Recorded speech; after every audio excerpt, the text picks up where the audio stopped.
BPL নিয়ে যে আলোচনা সেটা হলো বিপিএলটা হবে, সিদ্ধান্ত হয়েছে যে আমরা হ্যাঁ বিপিএলটা করব। এই মুহূর্তে আমার কাছে এই ব্যাপারে আর ফার্দার বলার মতো কিছু নাই। তো হোপফুলি ভালো হবে। আমরা সবাই সব সাবজেক্টে আসলে বলতে পারবো না, অনেক প্রশ্নের উত্তর তো আমি আজকে বলতে পারবো না। আমাকে তো প্রথমে জানতে হবে যে কি কি ব্যথা বেদনা কোথায় কোথায়। ভাইয়া, গত নির্বাচন পর্বে একটা বোর্ড মিটিং হয়েছে এবং সেখানে বিপিএল নিয়ে আপনি কথা বলছিলেন, বিপিএল নিয়েও আসলে আলোচনা হয়েছে। যেহেতু খুব শর্ট টাইম, আসলে কতটা আশাবাদী সবাই এবং কী ধরনের পজিটিভ আলোচনা হচ্ছে একটু শেয়ার করতে। বোর্ডের যেটা বিপিএল নিয়ে যে আলোচনা সেটা হলো বিপিএলটা হবে এবং বিপিএলটা করার জন্য গভর্নিং বডি সেটা গঠিত হয়েছে আমাদের প্রেসিডেন্টের নেতৃত্বে এবং ওনারা বাকি অংশ কাজ করে যথাসময়ে ওনাদের তরফ থেকে আমরা জানবো। এই মুহূর্তে আমার কাছে এই ব্যাপারে আর ফার্দার বলার মতো কিছু নাই। আশাবাদী তো আপনি যে অতীতে যত রকম অনেক রকম বিপিএল অনেক রকম কথা ছিল এবং অনেক রকম বিতর্কও ছিল, আসলে এবার নতুন বোর্ড একদম নতুন নতুন লোক এসেছে, ওই বিতর্কটা আর হবে না এবং আপনারা একটা ক্রিস্টাল ক্লিয়ার বিপিএল আয়োজন করতে পারবেন। হোপফুলি আমার মনে হয় যে আমরা দেখি এখন চেষ্টার সবচেয়ে ত্রুটি থাকবে না সেটা বলতে পারছি এখানে যারা কমিটিতে আছেন বা বোর্ডে আছেন তাদের তরফ থেকে।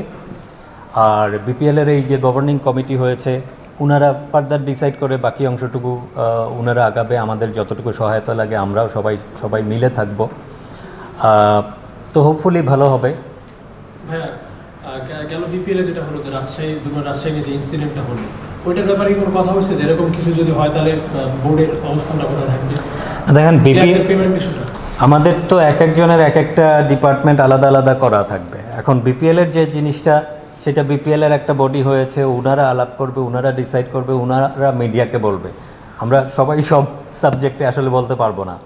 তো আমার কাছে এর থেকে বেশি তথ্য নাই। আর প্রথম দিনের বোর্ড মিটিং ছিল, সেখানে সিদ্ধান্ত হয়েছে যে আমরা হ্যাঁ বিপিএলটা করব। করার জন্য যাবতীয় প্রসেস যেগুলো আছে যতটুকু এগিয়ে আছে বাকি অংশগুলো কমপ্লিট করে এটাকে মাঠে নামানোর জন্য কাজ করবে বোর্ড। সিলেটের ফ্লাড লাইটে একটা সমস্যা ছিল যেটা রাজশাহী থেকে এনে আবার সমাধান করা হয়েছে।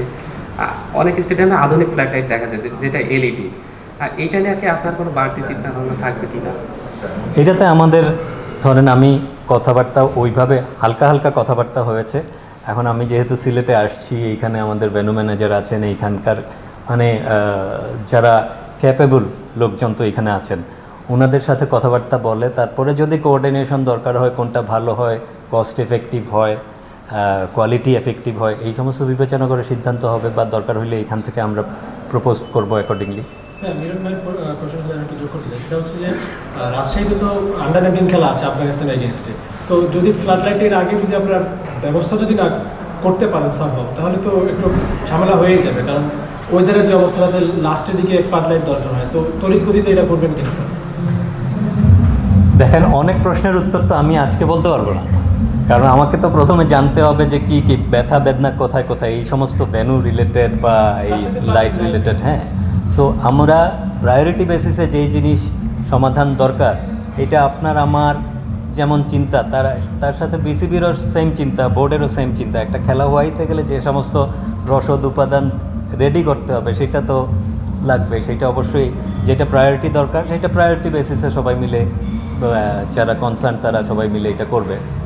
ভাই, একটা প্রশ্ন করতে যাচ্ছি, এনসিএল নিয়ে প্রশ্নটা করি যে এনসিএল টুর্নামেন্টটার একটা উদ্দেশ্য নিয়ে আসলে এটা করা, যেখান থেকে আমরা কিছু নিউ প্লেয়ার পাবো যারা হয়তো আপকামিং বিপিএলের দলগুলো পাবে, বা বাংলাদেশি এ টিম, এইচপি, ন্যাশনাল টিমের জন্য পাইপলাইনে যারা আছে এরকম কিছু প্লেয়ার আমরা ফাইন্ড আউট করবো। কিন্তু ওভারঅল যেমনটা দেখতে পাচ্ছি যে সবচেয়ে বেশি খারাপ লাগছে হচ্ছে একেবারে দর্শক শূন্য একটা গ্যালারি, কোনো দর্শকই নাই।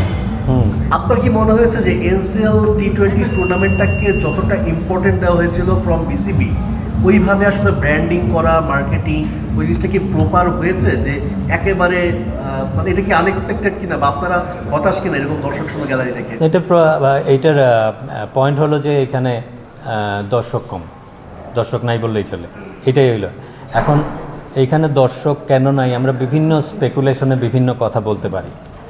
আমরা তো কোনো রিসার্চ করে বাইর করি নাই যে দর্শক কী কারণে এই মুহূর্তে নাই। তো এটা বেসিক যে সমস্ত কথা শুনছি যে কারণে দর্শক নাই, এটা কভার আপ করার জন্য কি করলে দর্শক নিয়ে আসা যাবে সেইটার চেষ্টা আমরা করব। এখন তার থেকে বেশি কী বা সলিউশন আমরা এখন বলবো। আমরা চেষ্টা করব সবাই মিলে এক টিম হইলে ইনশাল্লাহ আগামীতে দর্শক আরেকটু বাড়বে। সিলেটের ক্রিকেট নিয়ে টুকটাক মিডিয়াতে কথা এর আগে যেটা বলছি আমরা, সেটাতেই যদি থাকি, আমাদের বেসিক্সে ফিরে যাওয়ার কথা বলেছি আমরা। গ্রাসরুট থেকে আমাদের প্লেয়ার পাইপলাইন রেডি করে নিয়ে এসে আমরা উপরের দিকে সাপ্লাই দেওয়ার কথা, সেটা করব। আমাদের একদম বেসিকে যদি আমি বলি, আমাদের প্রথম কাজ হলো যে league, first division, second division যে সমস্ত লিগ হচ্ছে না, সেই লিগগুলা আমার 4টা জেলাতে এই লিগগুলা এনশিওর করা। এইটা নভেম্বরের শেষের দিকের যদি স্টার্ট করতে পারি, অথবা অ্যাট দ্য বিগিনিং অফ ডিসেম্বরে আমরা যদি সব মাঠ শুরু করে, এইটাই করার প্ল্যান। আমরা ফার্স্ট ডিভিশন, সেকেন্ড ডিভিশনটা মাঠে নামাবো ফার্স্ট। তারপরে আমাদের স্কুল ক্রিকেট, উপজেলা কাপ, এরকম জিনিস রয়েছে। এই যত বেশি টুর্নামেন্ট হবে, তত বেশি আমাদের প্লেয়ার জেনারেট হবে, তত বেশি অন্যান্য রিসোর্সও জেনারেট হবে। ইনশাল্লাহ সেটাই আমাদের অবজেক্টিভ। আপনি যেটা বলছেন যে নভেম্বরের লাস্টে অথবা ডিসেম্বরের ফার্স্ট উইকে আপনি সিলেট বিভাগ অঞ্চলে লিগগুলো চালু করতে চান। আমরা জানি যে ডিসেম্বরে কিন্তু বিপিএল আছে, সেই সময় হয়তো বা এই মাঠটা অকুপাইড থাকবে, তখন আসলে মূল ফোকাসটাও থাকবে বিপিএলের দিকে। সেক্ষেত্রে আসলে ওইভাবে আসলে আয়োজন করাটা একটু ডিফিকাল্ট হয়ে যাবে কিনা, কারণ আমরা জানি যে মাঠের একটা ক্রাইসিস কিন্তু আছে। দেখেন, বিপিএলের সাথে লিগ, সেটার একটা যে কানেক্টিভিটি, ওই টুর্নামেন্ট যে সমস্ত জিনিস থাকবে আমাদের বড়, ওই টুর্নামেন্টগুলা রাখার পাশাপাশি কিন্তু আমাদের লিগ বা অন্যান্য টুর্নামেন্ট আমাদের প্ল্যানিংয়ে রাখতে হবে। আদারওয়াইজ কখনোই দেখা যাবে যে আমরা লোকালগুলা মাঠে গড়ানো চ্যালেঞ্জিং হবে। সো আমরা সেই অংশেই থাকবো। এখানে রুটিনটা করব, হয় আগে school, second division, first division, এরকম করে একটা মিলাই ঝুলাই করার চেষ্টা করি। ক্যালেন্ডারটা একটু দেখি, বাট সব কিছু নভেম্বরের শেষের দিক থেকেই ক্রিকেটটাকে যেন মাঠে নামাইতে পারি, সেটাই লক্ষ্য।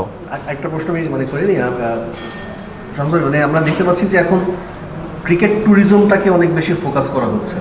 আমি যারা একজন ডিরেক্টর আছেন আপনাদের ভাইস প্রেসিডেন্ট, তিনিও আসলে ট্যুরিজমের সাথে সম্পৃক্ত, এবং আমরা জানি যে সিলেটের পুরো এই জোনটা আসলে খুবই পপুলার ফর ট্যুরিস্ট। সিলেট স্টেডিয়ামটা ডেফিনেটলি খুব আইকনিক। এছাড়া আরও যে জেলাগুলো আছে সেগুলো অনেকটা পিছিয়ে আছে ক্রিকেট, মৌলভীবাজার বা হবিগঞ্জ বা সুনামগঞ্জ, যেখানেই বলে না কেন, ওই দিকে কোনো একটা ভালো মানের ক্রিকেট স্টেডিয়াম করা, যেন ট্যুরিজমটাকে বেস করে আরেকটু মানে নরিশ করা যায়, এই ধরনের কোনো প্ল্যান বা কোনো চিন্তাভাবনা কি আপনাদের আছে? এখন যেটা প্রাইমারিলি যে চিন্তাভাবনা, একটা তো হইলো আমাদের বেসিক যে সমস্ত স্টেডিয়ামগুলো রেডি আছে অলরেডি, সেই স্টেডিয়ামগুলোতে কুইক ফিক্স যে সমস্ত, সেই কুইক ফিক্সগুলো করে আমাদের খেলাটাকে রান করা। অ্যাট দ্য সেম টাইম আমরা ধরেন ক্রিকেট ট্যুরিজমের বিষয় আসছে, তারপরে আপনারা ক্রিকেট এডুকেশনের বিষয়গুলো আমরা শুনছি, সেইগুলোর মধ্যে ট্যুরিজমে সিলেট আপনি একটা সময়ে পিক সময়ে দেখা যায় কোনো হোটেল টোটেল পাওয়া যায় না, এরকম একটা ট্রেন্ড আছে আমাদের। সুতরাং এই ক্রিকেট ট্যুরিজম দুইটাকে একসাথে মিলায় আমাদের সাখাত ভাই এখানে উনি লিড দিবে জিনিসটা, যে কনসেপ্টগুলো দিবে। আমরা সিলেট একটা উপযোগী জায়গা যেখানে ক্রিকেট ট্যুরিজমটাকে আরও বেশি ইউটিলাইজ করার মতো।